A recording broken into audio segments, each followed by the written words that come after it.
Everyone thought he was an lonely deranged loser with no friends or bitches. But everything changes when he is thrown into an off-brand Squid Game island with a lot of people where he has to fight for his survival. Ning was a stupid incel with a room temperature IQ and a bad case of amnesia, but he thought that he was smarter than Stephen Hawking and Einstein combined. One day he wakes up suddenly from a nightmare in a dimly lit space with no idea of how he got there. Struggling to orient himself, he hears a strange girl's voice saying how glad she is to see him awake and warns him about the wall behind. Just as she said that, he turns around to see that the wall is full of spikes and is now moving towards him. He immediately gets up to run to the other side and the wall abruptly stops. He starts to panic as he searches for an exit, but the girl tells him it's useless as the door can't be opened from inside. He tries to pull out the bars from the window so that he can escape that way, but it turns out to be useless and he falls down on the ground exhausted. The girl Jin from the other side starts crying like a baby, saying that they are going to die here. He asks her who she is and what she wants from him. But when he looks closer through the hole and sees that she is also a victim here just like him, he apologizes. In the middle of her tears, she tells him that no one is going to come to rescue them and that the spiky wall will move towards them every couple of minutes. He tells her to calm down and asks her to use the axe beside her to crack open the window and get out, but she tells him that there is now a window on her side. So he asks her to give him the axe so that he can at least use it to free himself and then save her next. She stops crying and asks in a grim tone to promise her that he will come back for her. Suddenly walls from her side start moving and she pleads with him to make the promise. He finally makes a death promise and she pushes the axe through the hole, but it doesn't go through. He pulls it from his side with all his might, but it doesn't work. So he asks her if she can make the hole bigger from her side, and she strikes the wall with great force only to realize that it's made of graphite and that it can't be broken down that easily. She gives up and starts crying once again, but Ning has enough with her bullshit and tells her to shut up so that he can think clearly. He then asks her how she ended up here, and she tells him that she has no idea except that she was taking a nap in the subway, and when she woke up she was in an iron bed. As soon as she tells that, he gets an idea and tells her to crush the bed and give her the iron bar. She gets up and does as she is told, giving him the iron bar through the hole. He immediately rushes to the window and breaks it open. In the nick of time he escapes as the girl pleads with him not to leave her behind, when the wall starts closing in on her. As the time goes by, she thinks back to how she was left behind years ago during her hiking trip. One of the guys in her group was injured, so she took him to a cave and helped with his injuries as her father was a doctor and she learned this stuff from him. The rest of her group arrived and pulled her outside to discuss with her secretly. They told her that they have to leave quickly because of the snow, but she refused, saying that one of her teammates is injured and that they can't leave him behind. The injured guy overheard this and shouted at the two other guys for betraying him like that, and in the end the two guys left her and the injured guy to die while they left alone. The days passed and she did everything to keep them both alive and also helped with the wound. In return, he tried thanking her with a kiss, but she rejected him, and when she came back after some time gathering food, she was shocked to see that he too left her behind. At the present, all she could think about is how men have always betrayed her in the past, and starts crying again, thinking that Ning had abandoned her, but to her surprise he breaks open the wooden roof and offers his hand in help. She grabs hold of his hands and they make it to the outside, panting heavily. Suddenly, out of nowhere, she hugs him and says how glad she is that he came back. She introduces herself and tells that she is in first year of medical college before asking about him, but he doesn't answer and asks her to look around. They realize that they are not yet safe and get down from the roof, landing in the balcony of a lighthouse. They see a metal door on the floor leading to an underground tunnel and decide to try it. Ning gets down first and she follows him behind as they carefully get down using the metal ladder. As they climb down, he sees that there are a few missing steps and jumps a few steps down, asking her to do the same, but she is too scared, so he tells her that she will catch her. She jumps and she catches her with ease, but this causes them to accidentally slip and they fall off from the ladder into the sea. As he feels, he gets the same nightmare of drowning, but Jin wakes him and carries him to the surface. Time passes and he is still unconscious, so she carries him to a room on the lower floor of the lighthouse. She checks if anyone is there and turns on the light, only to find a creepy looking corpse. As she stares at it terrified, she hears noise behind and slowly turns to find a guy with orange hair threatening her with a knife. The guy tells her to go back and put Ning to the ground. She does as she is told and shakes in panic as he approaches her. He asks her basic questions and then about the mummy sitting next to them. She tells him that she doesn't know anything about it and he finds it hard to believe. He tells her that maybe he questions Ning and stamps him on his finger, waking him up with pain. He asks Ning if he knows the girl, to which he replies that he doesn't, and Jin starts crying saying how they both escaped from the cell blah blah. The orange-haired guy Zhang threatens to stab them with a knife if they don't obey his rules. Seeing the knife almost kill him, Ning cries out that he doesn't know Jin, and she wonders why he is lying. She thinks back to their fall and his behavior, now thinking that something doesn't add up. Jiang asks what's the matter, and she explains everything that has happened so far. She then tells him that the fall must have caused Ning some brain damage, and that's probably why he doesn't remember anything. He tells her to shut up, saying that he isn't stupid to believe in her nonsensical stories. She begs for him to let them go when he was about to finish off Ning. He stops and agrees to her in one condition: if she explains in one word why Ning would risk his life to save her. She starts panicking as the time runs out, and he almost kills Ning. She suddenly removes something and shouts at him to stop before asking how long he knew his oldest friend. He hesitates before replying that he knew his friend for 25 years since he was 3 at an orphanage. He tells her to cut the bullshit and get to the point. She says that if saving another life means one should know the other person for long, then can he be sure that his friends would risk their life to save him? He goes silent, and she continues that if that isn't the case, then it's possible that a person can save another's life even if they don't know them well. He gets up and tells her to shut up, but before putting the knife away. He tells her that his friends will do anything for him and that she is wrong, but he also admits that it isn't true for everyone. After some time, Jin schools Ning on what happened earlier and how he saved her. He can't believe that he actually did that, nor that he can't remember it. Jiang asks him what's the last thing that he remembers, and he tells reading a Playboy magazine in 5th class. They give up and go to examine the mummy. Jin observes that it's humid here and asks how then it's possible for a mummy to be here before grabbing its arms like it was a piece of candy. She examines its arm and tells them that this body was placed here, and with the boys' help she places the body on the floor before further examining it. Jiang guessed that it might be a marine before tearing open its clothes. They are shocked to see that numbers have been carved out in the body with possibly a knife. They wonder what the numbers could mean, but none of them could make sense of it. So they give up for now and talk about other stuff. Jin asks about Jiang, and he tells her that he works for a gang headed by some Don Chine. 3 days ago he was fleeing from a group of punks by boat only to find himself here when he woke up. Jin also tells her story and that she woke up here suddenly after she took a nap in the subway. The two wonder if this is the work of some other gang or the human traffickers, but Ning tells them that it's not, and the number they saw on the body is significantly in all this, before adding that this all seems like some kind of game. Jin agrees and tells that up until now everything is like an escape game and that they should look for clues. Jiang says that he had already searched around the place and found a blown-up staircase. Suddenly Jin notices a scroll in the mummy's ears and pulls it out to find a map drawn inside.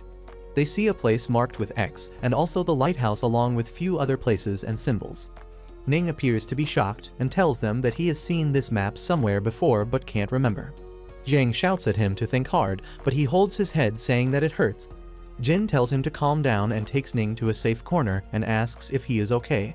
He tells her that whenever he thinks about it, he is getting this headache. She tells him not to push himself harder and comforts him. Unable to see their nonsense, Jiang goes out for a smoke.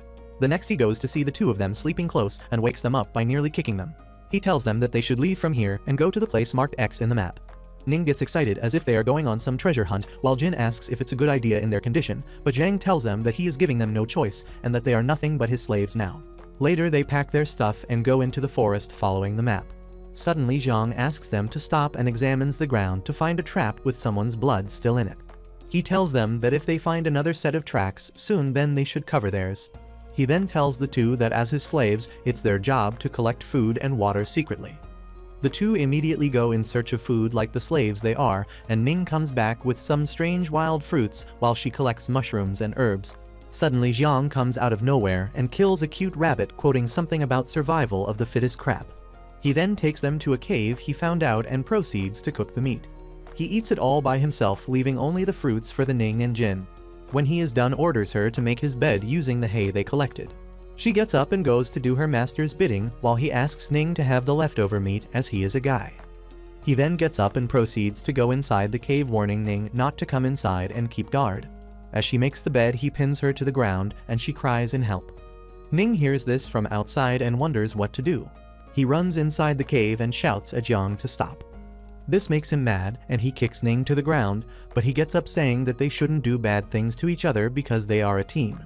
Jiang, fed up with his nonsense, simply punches him in the face and throws him down before leaving. It's almost evening, and he goes inside the forest to have his me time. He concludes from the couple's earlier behavior that they are not minions of any gang, and is frustrated that he got lectured by that stupid Ning. Suddenly, he hears a noise asking for help and rushes towards the cave to find the couple have also come out to check the same. He asks them to follow him as he goes after the sources of the noise. They see a man seemingly running away from someone, and Jin, seeing that he is about to fall into the trap, proceed to warn him, but Ning covers her mouth and stops her from doing so.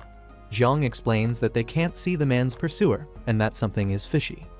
He predicts that whoever is chasing that guy is probably the one who made the trap in the first place, and to their shock they see a tribe guy with an axe. As the guy who fell into the trap manages to get up alive with little strength, this tribe guy simply slaughters him like a pig and drags his body away.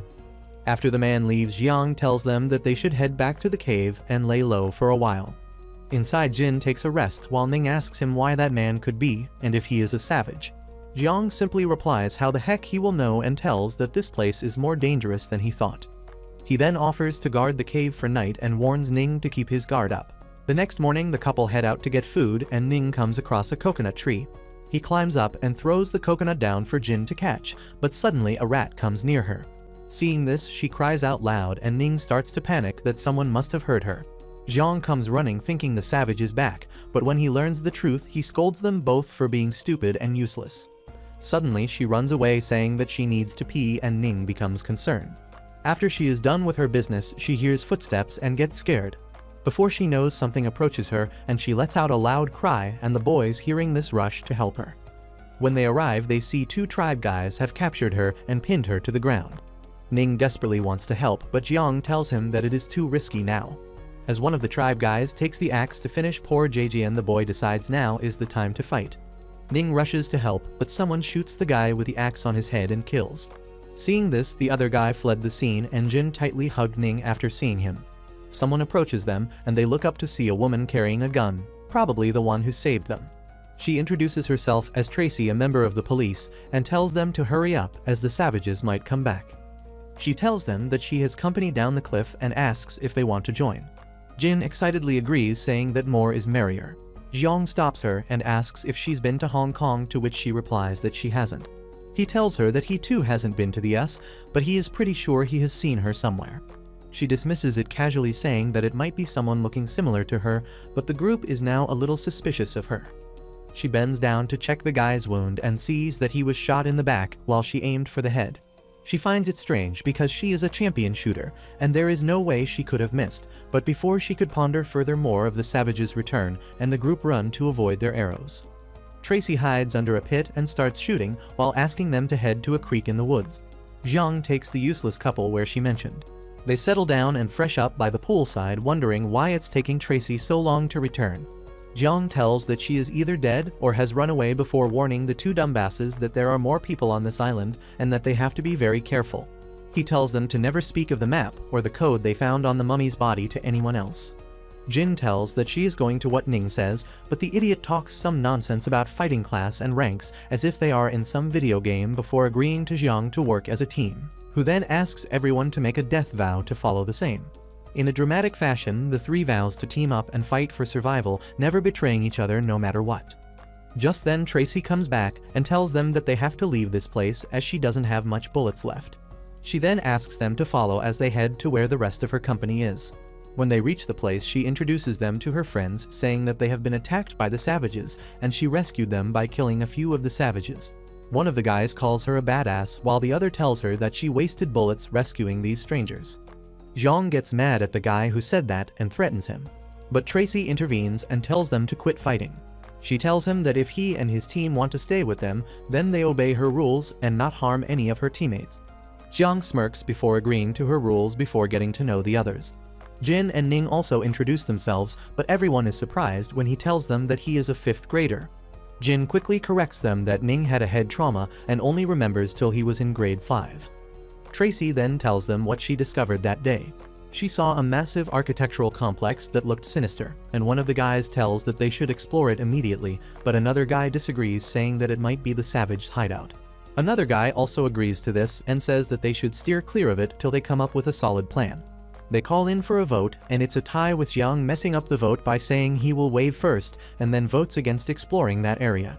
One of the guys accuses him for being unfair, but he simply says he didn't break any rules, just used a loophole. So the guy tells them that they call for another vote and offers to give a check of $10 million for anyone who sides with him to explore. Jiang accuses of bribery, but he disagrees, saying that it's similar to a politician promising something in exchange for winning the election, because he is doing all this in front of everyone and is not offering it in private, making this a strategy and not a bribe. Jiang smirks, saying that he too has a strategy, and tells the couple to vote for him. When that guy Ishigaki points out that he still has one vote less, he tells him that from now on whoever votes for him he is going to offer 30 million. Tracy points out that he doesn't have that kind of money, to which he tells Ishigaki is going to pay for him because he wants the vote to go badly his way, so he won't mind paying extra.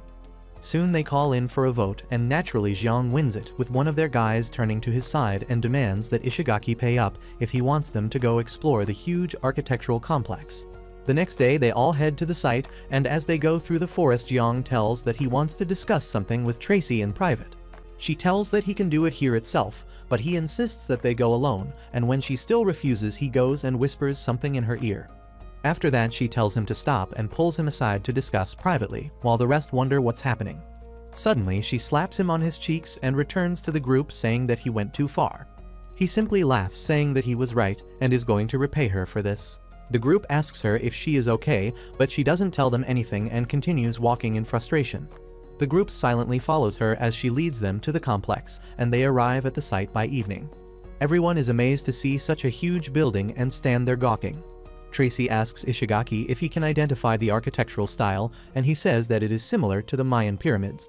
So Jiang asks if they are in Egypt, but he says they can't be sure since pyramids are part of many countries, before listing a few examples.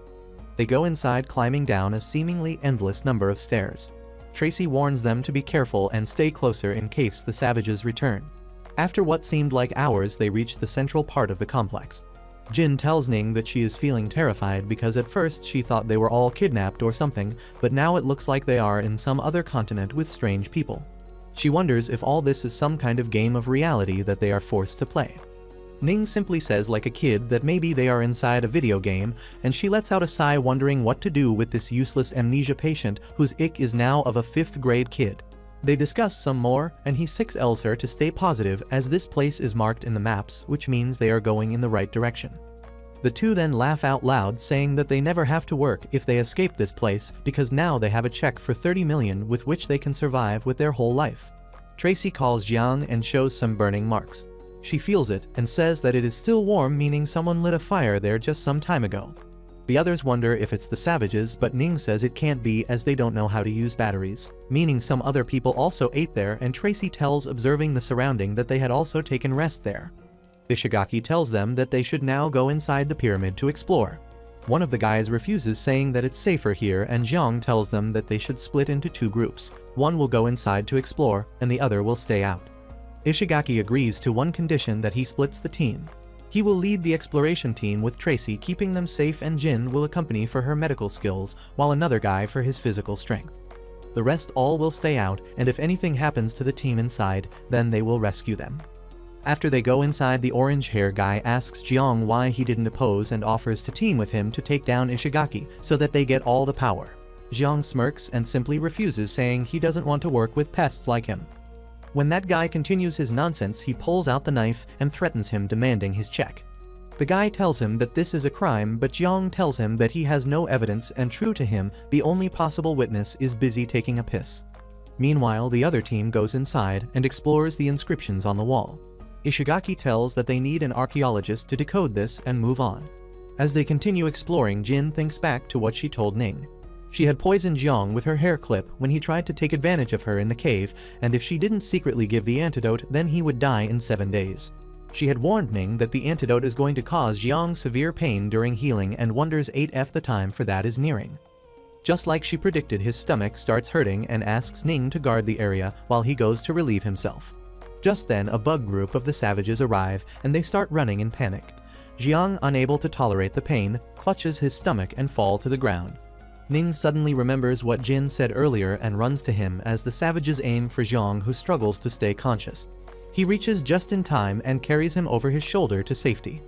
The orange hair guy finds a switch and pulls it for a door to secretly doll from the top and slowly closes.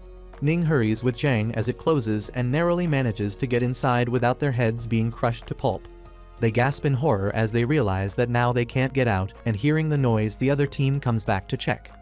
Jiang thanks Ning for saving his life and scolds the other guy for almost locking them outside. The guy says that he was scared and had less time to think, so he closed the door in panic, and Ishigaki too agrees, saying that it's the right call. Ning asks them how they will get out, and he tells them that for now they don't waste their energy worrying about this and focus on exploring further, maybe finding another exit. Jin suddenly notices a purple bruise in Ning's arms and examines it. She then gets Jiang's knife and cuts open his arm, but then she drops the knife in horror, saying that he is not bleeding and is infected with a serious kind of neurotoxin. She then starts crying sadly, saying that if this spreads to his heart, then he will be gone quickly and has only about 10 hours left. Jiang pleads with her to do something, as he is only in this condition because he rescued him from the savages. Jin cries even more, saying that she really wants to save him, but there is no medicine here and she is helpless. Jiang gets up, although he is in extreme pain, and declares that he will go out and get the cure from the savages. He then starts pounding on the door as if that will open it. Nin tells that he is fine for now and that they should quickly find another exit so that they can get out and Jin can prepare the medicine. Ishigaki tells everyone that of all of them, Ning seems to have the best survival instinct despite having no other skill or speciality, and they all get going. They go down a staircase and hear water flowing nearby. As they go, they observe the wall, and Tracy tells that it's moist, meaning that there can be an underground stream somewhere near. Suddenly, they notice light coming from further end of the stairs and wonder if that's an exit.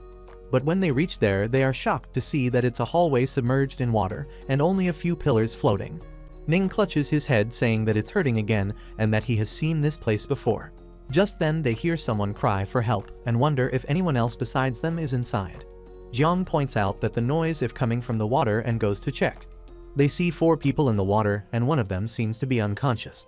The guy holding the unconscious guy asks for help and says that he can hold him further. Ishigaki asks who they are, how they got into water, and the yellow hair guy tells that they are also like them, who got here suddenly, and was about to say the rest, but the water level starts getting higher. He pleads with them to help and offers to tell everything once they get out. Seeing that they are still hesitating, he tells that the professor in his arms can read the savages' writing and also know where the exit is. Jiang tells them that they should save this group and gets a rope from Jin, but it's too far away to throw. One of the guys offers to do it as he is much stronger than the others and ties stone to the rope, securing it before throwing it in the water. The yellowhead catches it and everyone gets together to pull the group to the surface. After some time they manage to resume the group and lay the profession on the ground. The yellowhead thanks them for rescuing him and his friend, but Ishigaki ignores it, asking him to explain himself.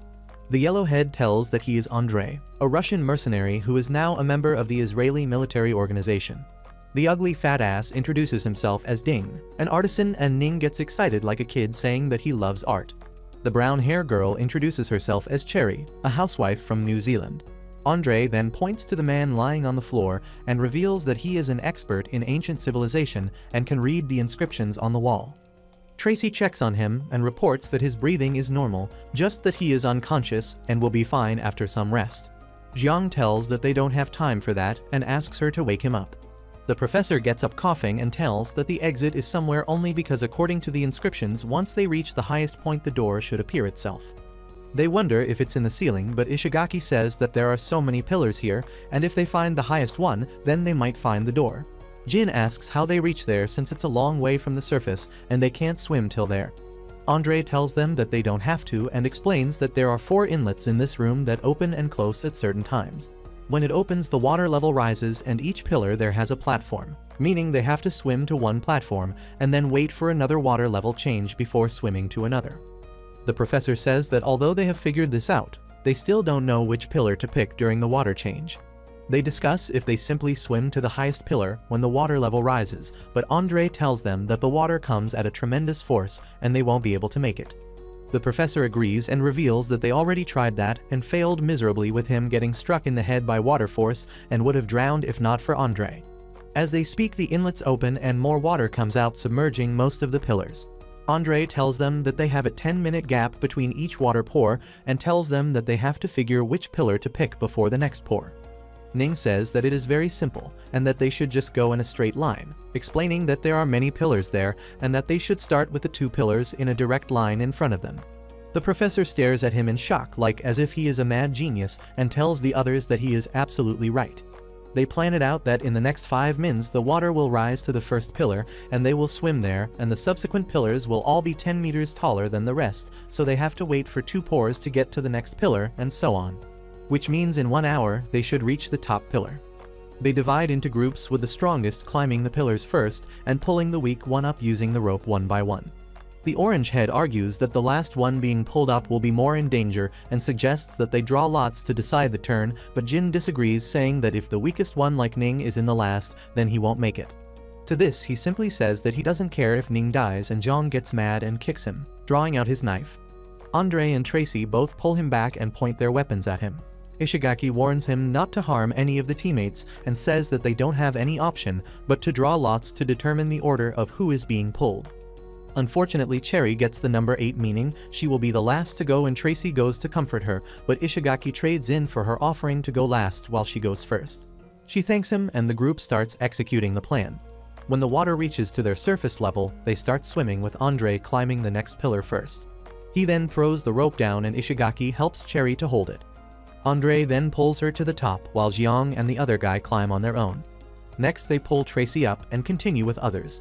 Now it's Jin's turn, but she asks Ning to go first and goes next. Only 2 more are left, the fat-ass and Ishikagi. As they pull the fatty, they hear trembling and realize that the next pouring is going to start. After a great struggle, they pull him up, leaving only Ishikagi, and before Andre could throw the rope, the water starts pouring in, and the group starts to panic, but Ishigaki somehow manages to get hold of the rope. The group struggles to pull him up against the water current in just the nick of time. They rest for some time and discuss the place. The professor tells that this architecture is built by Guilin for testing strength and courage. The others ask what's that, and he explains that it's located in South America, a mysterious and ancient civilization. He tells that at present there is no record of that place, and that he only know about this because his professor studied on it. The Guilins were the predator of Maya, and that only in Mayan literature there are records of them. Ishigaki asks if it means they are in South America, and he says that it's highly possible, before mentioning that a place very similar to this is documented in the ancient Mayan literature. He then talks about the characters on the wall, saying that it is Guilin language and only consists of 20 alphabets. Ning asks if those savages are ancient Guilins, to which the professor tells them they are not. He continues to tell about what he learned, that the Guilins are extremely intelligent, and some even say they are immortal. Everyone looks at one another in shock and wonders how they ended up here. Ishigaki asks how Mayan defeated the Guilins then, but the professor grimly replies that they never did. One day both the island and the Guilins living in it mysteriously. Suddenly Ning gets another headache, and he says that he already heard this from somewhere but can't remember. Jin comforts him, saying not to worry as they will get out soon and can find the cure for him. Just then the next pouring comes and they start swimming to the next pillar, and similar to the previous time, they make it to the top with rope. They congratulate one another for teamwork and getting better at this. Suddenly, the fatty notices a gate and points to the others. The professor wonders how that's possible, as they haven't reached the highest point yet. He repeats what the inscription said, that he who reaches the tallest pillar will be shown the opening to the altar.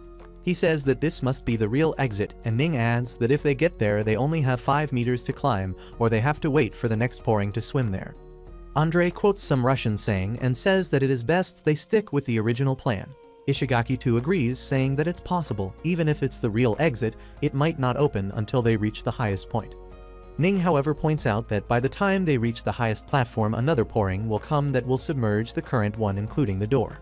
They all agree that with this pouring, it will be next to impossible to get to the exit. Tracy mentions that the hallway that they came in was moist, meaning that the water must have gone there at some time and must be circulated. Ishigaki predicts that when water comes to a certain level, a drainage structure must be activated. Tracy says that first they reach the high platform, and Andre adds that if this is the real exit, then they will swim from there to here ASAP. They all agree on the plan and head to the high platform, with Andre reaching there first. He announces that there is a gate there and starts pulling the others up. When Zhang was climbing the platform like earlier, he accidentally trips and falls, causing the other guy also to fall with him. Andre shouts at them to quickly climb back and pulls Cherry to the platform first. When she sees the door, she becomes dazed, moving towards it, and notices a hand impression. Tracy, as she climbs up, sees her about to touch the door and shouts not to do that. But it's too late, and she pressed the door, which caused it to flip, and she went to the other side. Suddenly, the gate at the below platform opens, and everyone questions what's happening.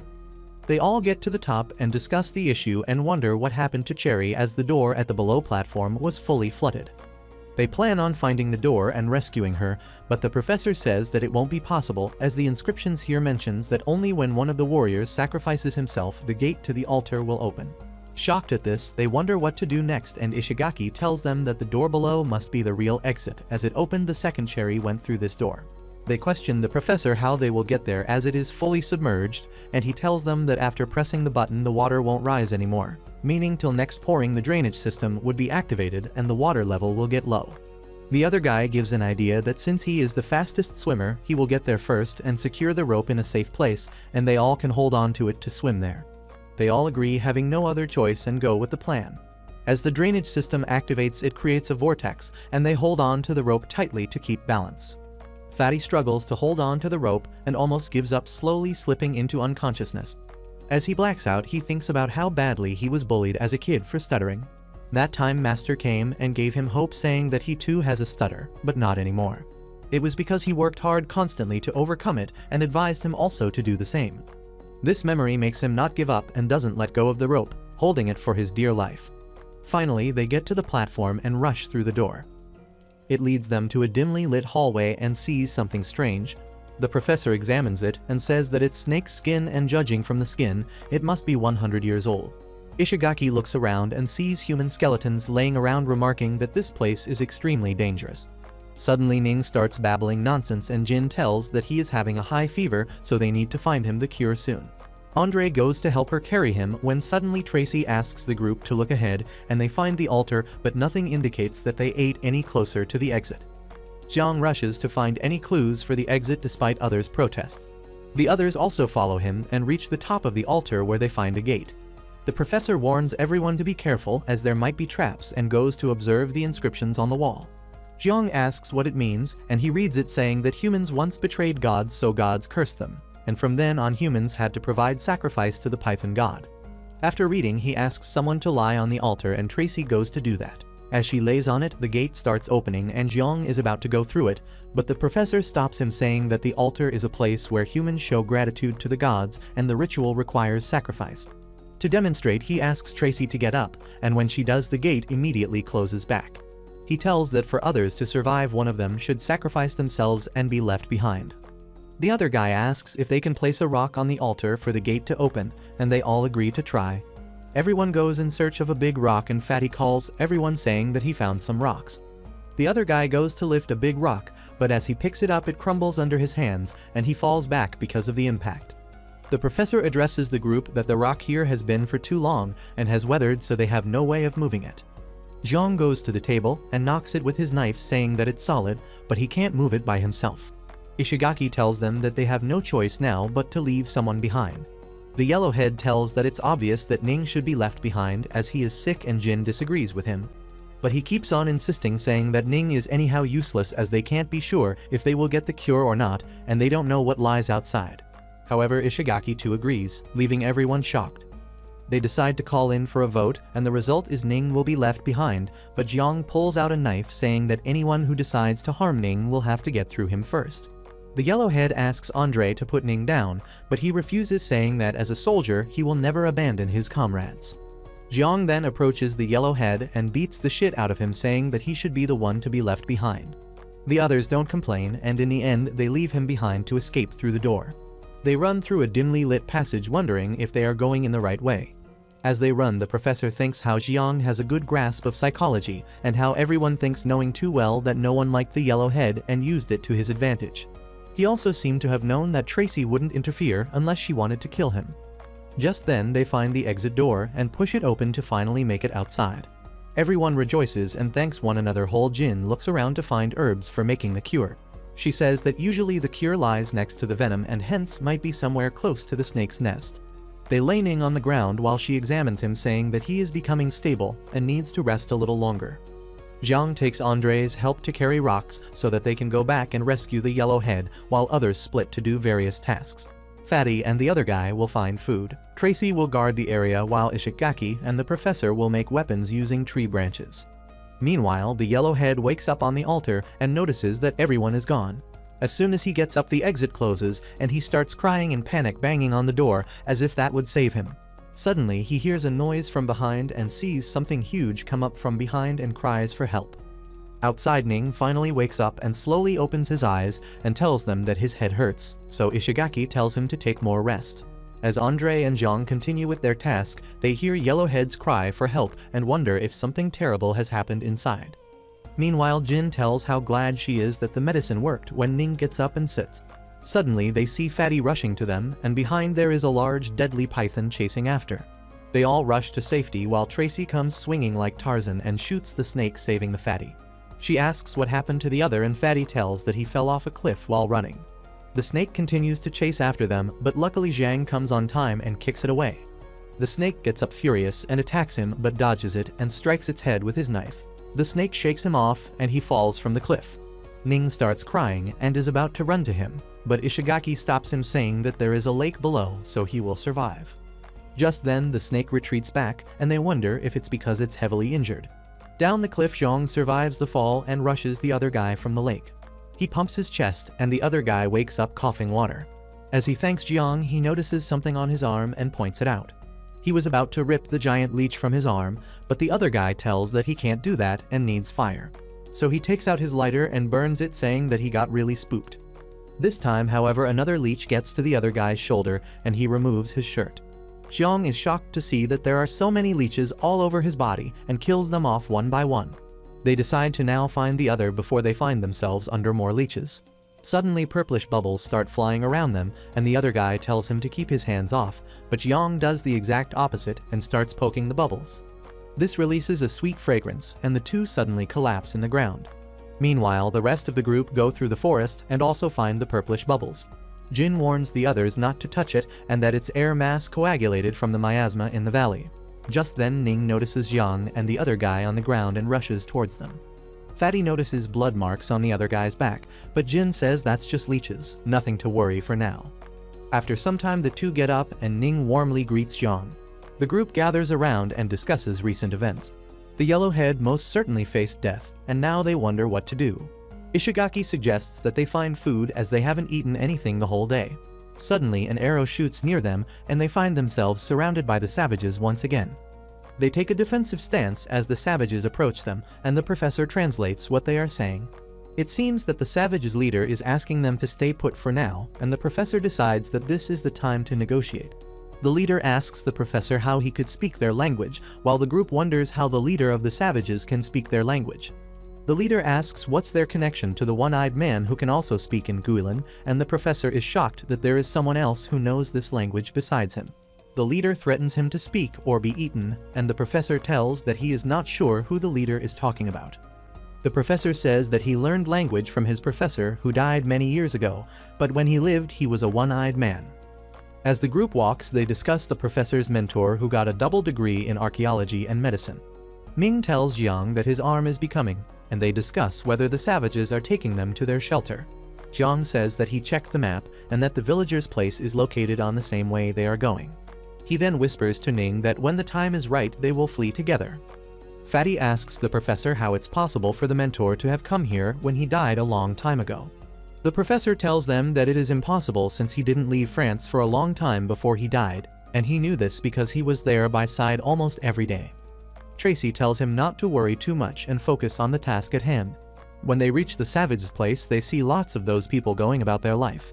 Fatty tells that he is scared, but Ishigaki tells him to put on a smile and act normal. The leader of the savage tells them that if they manage to heal their father, then they can go, otherwise they will be eating their entire village. Jin and the professor go after the leader, but as soon as he sees her, he starts cursing how a woman can heal their father and she will kill him.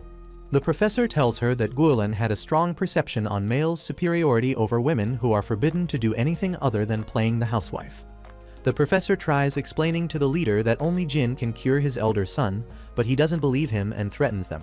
Just then, another savage with only one hand arrives and says something to the leader. The professor translates that he is asking the leader to let Jin give it a try.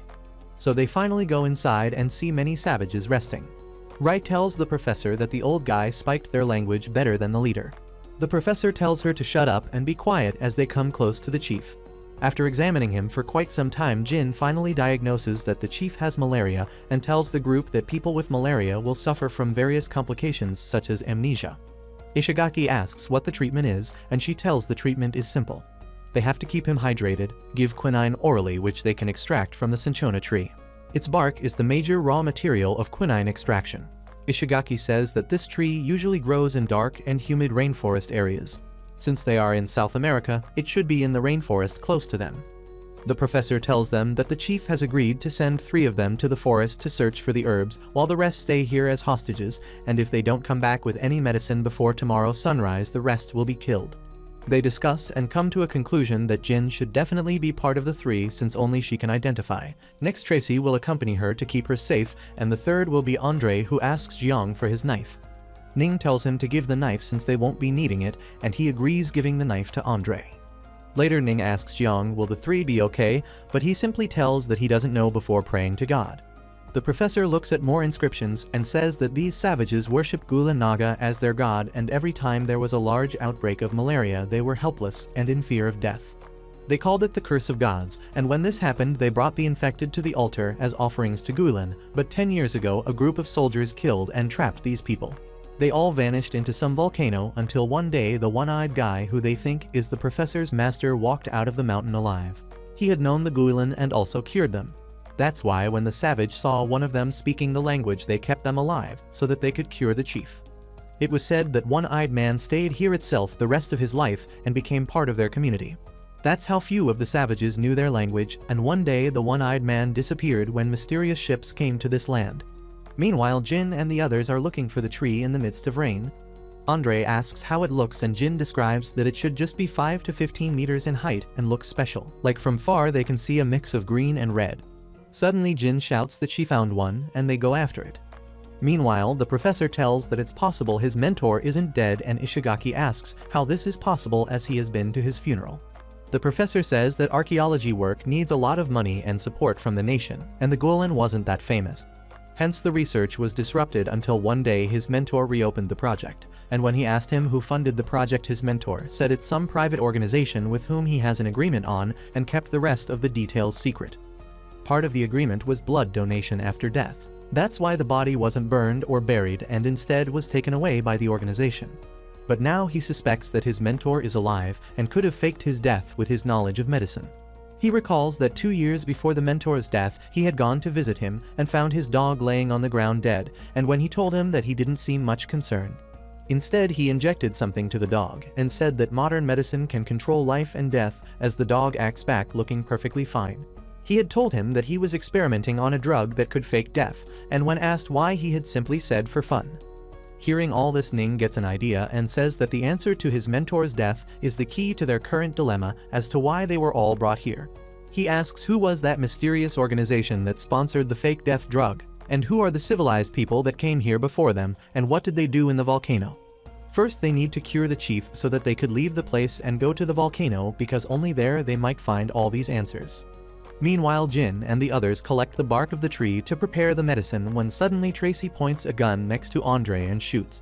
He turns to see some strange creature leave, and she tells that it was about to attack him.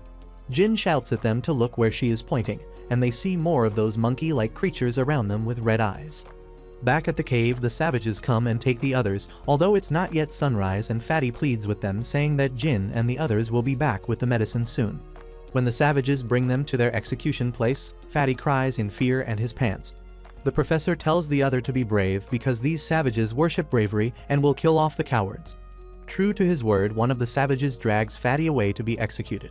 But luckily Jin and the others come back. Later they all eat heartily, and the whole Fatty wakes up shouting that he is dead. Jin prepares the medicine and gives it to the chief, who slowly starts getting better. The leader thanks her and tells that she will teach them the cure so they don't have to sacrifice any humans after this. The old man thanks her, saying that the one-eyed man never taught them the cure, but she is much nicer. He then tells her the exit route from here to the mountain. She asks him about the monkey-like creatures in the woods, and he tells her that they were released by the civilized people who came before them. He then tells her that if they get bit by those monkeys, then they too will become like them.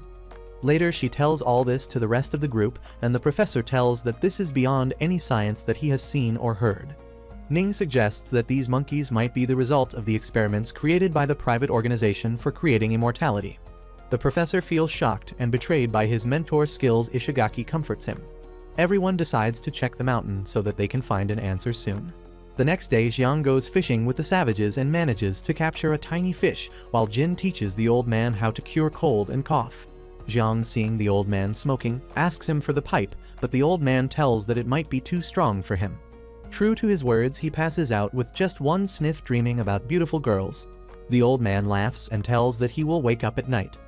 Later, they all join the savages at their festivities and have fun, but as soon as they have the wine, they are shocked to find it too strong and hot.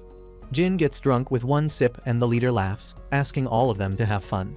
Ishigaki asks him if he can arrange a guide so that they can explore the volcano tomorrow, and the old man offers his service. Andre sees the savages having an archery match and decides to participate. The leader offers him the one-eyed man's crossbow if he wins, and if he doesn't, he demands his hat in exchange. The match begins, and the leader goes first, aiming perfectly at the log. Andre goes next, and before starting, he pulls out his hat, revealing long ladylike hair, and gives it to the leader, saying that no matter who wins, he can have it. He then shoots with the crossbow and pierces through the leader's arrow with ease, winning the crossbow. He then takes out another hat from his pocket and wears it to cover his hair. At night, Jiang finally gets up and goes outside to find everyone having fun. Suddenly, he hears a noise and goes after it to see the zombie monkeys hurting one of the savages. He cries for help, and Ning arrives in time to warn that the monkeys are aiming for him. The leader and Andre also arrive, shooting those monkeys with their arrows. When Jin goes to help the injured savage, the old man stops and tells that it's too late, as he will turn into those monkeys soon. The leader carries the injured savage body and goes to dismember it before burying it, so even if he turns into a zombie monkey, he won't be able to come out. But before the leader could do it, the injured savage wakes up and bites his hand before escaping. When the others come running and ask about his hand, he tells them that he fell off and got hurt. The other savages search for the injured while Jin bandages the leader's hand. She tells him that the wound looks more like a knife wound than scratch, and he looks away. Ishigaki says that they should soon leave for the volcano, and tells that he has collected plenty of food with Andre, enough for the week. Ning asks the old man except him if there was anyone else who got injured by the zombie monkeys, and he tells them that others all died, including his son. He too was infected, but the one-eyed man chopped off his hand immediately before he could turn. That's why he is alive now. The next day, the group thanks the savages as they were about to head for the volcano, and the old man apologizes for not being able to accompany them like he promised. They hear a bustling sound and ask what's happening. The old man tells them that a new chief is being counted today and invites them to join. But when they hesitate, he becomes creepy and gives them no choice. At the ceremony, they see the ex-chief stabbing himself to collect a bowl of his blood, and the leader drinks it to become the new leader. Suddenly, the old man laughs like a maniac, saying that if one eats the zombie monkey's organ, the infection becomes rapid, and they turn immediately. He reveals that the leader was the one who did this to his son, and now he took his revenge by giving the same to the leader. True to this, the leader immediately turns and becomes a zombie monkey. Everyone runs away in panic, while the old man laughs like a psycho with tears in his eyes. Fatty and the professor escape to the forest, panting heavily in exhaustion. They wonder what happened to the others, as they all got separated in the panic. The professor says that if they head to the volcano, then they might meet them. Suddenly, they hear a noise and get scared to death, but it's only Ning. They discuss the situation and hear footsteps, so they go to hide behind bushes. They see Jin running this and were about to meet her, but she accidentally trips on ropes, and the savages soon come after. The savages agree to not kill her because she helped them despite their leader's orders. They point her to the volcano direction and ask her to go fast. The three don't see Ke out of their hideout till later because it's not a guarantee that the savages will spare them like Rin. After the savages leave, they come out and see a small map with a route to the volcano and discuss. Later, they go to the shores and decide to spend the night there, as the savages won't come there. As they sit around and discuss, suddenly Ning remembers something from the past. He was thrown off the ship by some men, and a guy was begging him to come back and save him. When he got back to the boat, the men were gone, and he apologized to himself for not being able to save that guy. Fatty and the professor go concern and ask him what's happening. He regains consciousness and tells them that he was getting bits of his memory back. Just then he looks at the shore and observes that it's getting smaller. Professor tells them that the tide is moving in and they have to leave immediately. As they get up they see crocodiles and Ning tells them that it's best that they wait till the tide falls. However, Fatty gets scared and runs away in panic, causing the crocodiles to come after him. He somehow manages to escape and run to the forest and find a rope. Suddenly he bumps into Jiang, who is smoking, and asks him to shut up. He asks Fatty where the others are, and after he hears the truth he gets pissed that Fatty ran away abandoning his friends. Just then a group of zombie monkeys come and surround them. Jiang asks Fatty to go back to the shore while he keeps the monkey here. Before sending him away though, he threatens Fatty to help the others, especially Ning, before facing the monkeys. Fatty goes back to shore and finds Professor and Ning hanging on to a tree to escape the tide and crocodile. Ning tells him to tie a stone to the rope and climb to the next tree. After he climbs, Ning asks him to throw the rope and catches it. They tie each end of rope to both the trees and use it to travel across. The professor goes first but realizes that the rope is pulling down, so hurries off and jumps to the other side. Ning climbs on the rope and walks across, but the crocodiles follow him and nearly have him when he gets down. Luckily Jiang comes from nowhere and attacks the crocodile, but they all notice his eyes and realize that he is also infected. The professor thanks him but asks him not to follow, but Ning tells him that there can be an antidote in the lab by which they can cure Jiang since he didn't fully transform. The next day Jin sees the volcano first and was about to rush there, but suddenly sees someone coming from behind and shouts for help. Everyone hears her cries and rush towards the noise, but it's only Ishigaki and that other guy who are now eating like greedy pigs. Attack and Andre arrive at the scene, but so do the monkeys. They run away from them and luckily manage to escape, panting heavily. Tracy says that she only has 3 bullets left, so they have to be careful. Jin tells them that they have to go back and get the food supply because the volcano will be deserted. Ishigaki suggests that the team divide their responsibilities to ensure efficiency while collecting food and supplies. He assigns specific tasks to everyone, Jin being responsible for gathering herbs essential for survival. Andre is in charge of ensuring the group's security. The other guy and Tracy are tasked with searching for food. Once the duties are assigned, the group sets out to carry out their respective roles. Jin quietly prays for Ning's safety, worried about the challenges he might face, who in the meanwhile encounters numerous swamps that block his path and decides that climbing a nearby cliff might be a better option to find a way forward. Fatty and the professor decide to keep a safe distance from Jiang, as they are afraid that he might turn completely and attack them. The professor suggests they separate to avoid further risk, but Ning refuses and decides to stick with Jiang. He recalls the first conversation he had with Jin, where he asked her about helping strangers in need and the promises they made to each other. To him, Jiang is like a brother, and leaving him behind feels unthinkable. Ultimately, the professor and Fatty agree to stick together, as traveling alone in these terrible circumstances seems too risky. Meanwhile, Andre asks Jin how she managed to cross the swamp, and she explains that when she stepped into the swamp, the savages appeared and threw stones to guide her along a safer path. He laughs heartily at her story, finding it amusing and somewhat unbelievable. Jin then turns to Andre and Tracy, asking about their own experiences crossing the swamp. Andre, being a seasoned soldier, explains that it wasn't difficult for him because he had encountered similar challenges during combat missions. Ishigaki, being a sports enthusiast, shares how he cleverly used wooden boards and tree vines to create a makeshift skyboard which allowed him to cross with ease. As the group gathers the food and herbs they've collected, the other guy points out that Andre seems to have feelings for Tracy, who is skeptical and doesn't believe it, but the other guy insists, pointing out how Andre went out of his way to protect her during a monkey attack. Surprised by this revelation, she recalls a mission from years ago when she was part of an Interpol operation targeting a multinational drug cartel. During the mission, she was ambushed and had to kill a Russian mercenary named Eric Ivanov. Ishigaki then points out that Andre's last name is also Ivanov, which raises Tracy's suspicions, and she begins to wonder if Andre is related to Eric. She thinks to herself to stay vigilant, as Andre's skills and abilities are something she can't underestimate. Meanwhile, the other group climbs the cliff and makes their way toward the volcano. Ning is still worried about Jin after hearing her scream earlier and prays for her safety. Along the way, they discover the food bag that Andre and Tracy had left behind. This discovery makes him suspect that danger might be lurking ahead, and he mentions hearing gunshots in the swamp earlier. He then points toward the volcano and urges the group to move quickly to find antidotes, as he is especially concerned about Jiang and wants to ensure he gets treated as soon as possible. As Jin's group reaches the volcano, they find the intense heat almost unbearable. Andre warns them that the higher they climb, the hotter it will become. Jin suggests they take a break to rest and drink water. However, during their rest, they realize that Ishigaki is missing, and alarmed they begin calling out for him.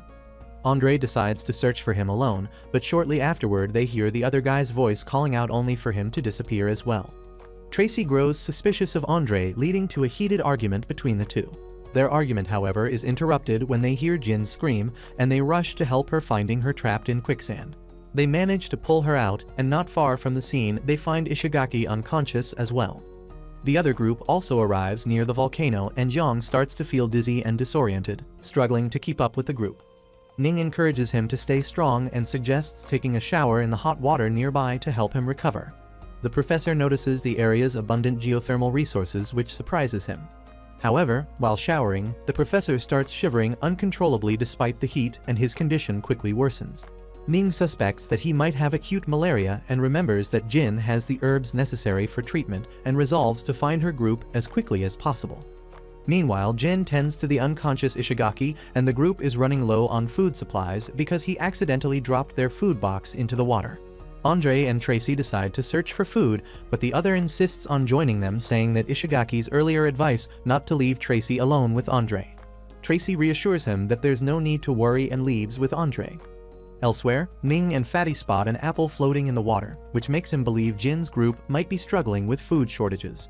Tracy and Andre later discover a man-made tunnel inside a cave, and they follow it to find a crosswalk leading to what appears to be a research facility. Deciding to investigate further, they split up and Tracy finds an electric breaker. She turns it on and enters the facility. Inside, she discovers an underground power station, and suddenly the door behind her shuts and a man in a construction vehicle appears, attacking her. She manages to hide and escape his attacks, thinking that it is Andre who is attacking her. Hearing the commotion, Fatty and Ning follow the sounds heading toward the scene. Meanwhile, Andre hears gunshots and rushes toward the noise while Tracy continues to fight off the attacker, managing to fire a shot at him. The two fight one another, thinking that they are the one attacking each other, and Ning arrives just in time to stop them. He stops the fight by threatening to waste the food in his hand if the two don't stop now. Realizing the importance of food, they stop arguing and attacking each other. Meanwhile, Jin is waiting for Ishigaki to wake up, and when the other guy is extremely hungry, she gives him her last apple, saying he needs it more than her. He eats half the apple and saves the rest for Ishigaki. Seeing this, she becomes emotional and says that is a really nice guy, and he tells her that his Buddhist grandfather had taught him to be kind to others. Soon Ling and the others arrive at the scene with food. They feed Ishigaki, who is still unconscious, and Ling tells Jin about Yang, who is slowly turning to the zombie monkey, and the professor, who seems to be sick with acute malaria. Everyone becomes worried about Yang and the virus. Ling suggests treating the professor first, but Jin decides to go along with him and Andre to help both the patients.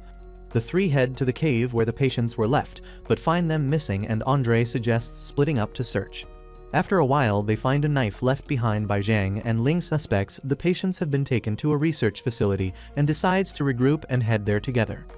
At the cave, officer Tracy seems troubled while looking at her gun, and Ling informs the group about the missing patients, and shortly after, Ishigaki wakes up. Jin explains where they are and checks his pulse. He promises to repay her for helping him, but she insists she was just being a good team player. He notices that Ling is behaving differently and remembers his past as a successful software engineer. Despite his achievements, he feels technology and wealth are useless in their current situation. The group reaches a geothermal power plant and is shocked by its advanced construction. They realize such a facility would require government support, and Ishigaki points out that they need to find the harbor for transportation, but it's too dangerous to look for it now. Instead, they decide to explore the lab first. Inside, they discover a dead researcher and supercomputers, and he manages to hack into one and access limited information. He assigns tasks to the group, sending Tracy, Jin, and Fatty to search the biochemical area. When they reach there, they find the zombie monkeys in containers and an antidote, though Fatty gets scared and waits outside. Meanwhile, Ling, Jineng, and Andre explore another section and find spacesuits and military ID cards. As they continue searching, they worry about government involvement in this dangerous immortality research. The other guy starts feeling unwell due to a psychological disorder triggered by stress, and he recalls losing control in a basketball game years ago and fears it's happening again. Following Ishigaki's instructions, he heads to another area marked as a restaurant. Meanwhile, Jin's team returns with the antidote, while Ning's group finds a room with skeletons sitting in a restaurant as if they died suddenly while eating. Andre checks on the body and discovers it is not as old as the other dead bodies, and Ning finds a card in the dead man's pocket, revealing he was a research facility supervisor named Yasu. They use the card to unlock other doors and find a notebook in his pocket, but the pages are missing.